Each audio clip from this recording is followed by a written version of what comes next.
Hi viewers, welcome back to Salma Ammi kitchen. நான் இன்றைக்கி என்ன சமைக்க போகிறேன்னா மீலாத் நபி ஸ்பெஷல் கீரும் பூரியும் சமைக்க போகிறேன். எப்படி செய்யலாம் பார்க்கலாம் வாங்க.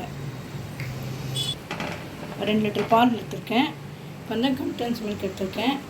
பாதாம், முந்திரி, பிஸ்தா எடுத்திருக்கேன். இது அரிசி வந்து நான் 2 மணி நேரம் முன்னாடி வந்து ஊற வச்சு பாஸ்மதி ரைஸ் வந்து 1/4 கிலோ ஊற வச்சு எடுத்திருக்கேன்.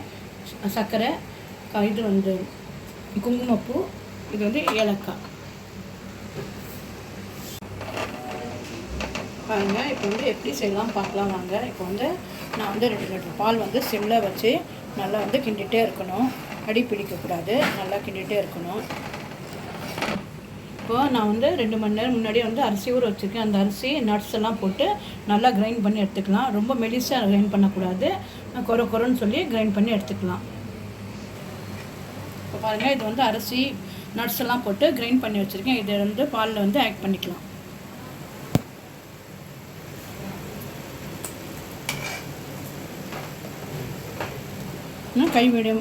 கை விடாமல் கிண்டிகிட்டே இருக்கணும். கீழே அடி பிடிச்சிரும். கை விடாமல் கிண்டிகிட்டே இருக்கணும். நல்லா வந்து திக்கான கன்சிஸ்டன்சி வரும்போது சர்க்கரை ஆட் பண்ணிக்கலாம். பாருங்கள், இப்போ வந்து நல்லா திக்காகிடுச்சு. இப்போ வந்து மில்க் மேடும் சுகரும் ஆட் பண்ணிக்கலாம். உங்களுக்கு வந்து சுகர் எவ்வளோ வேணுமோ அவ்வளோ மாதிரி ஆட் பண்ணிக்குவோம். நான் வந்து கொஞ்சம் தான் ஆட் பண்ணுறேன்.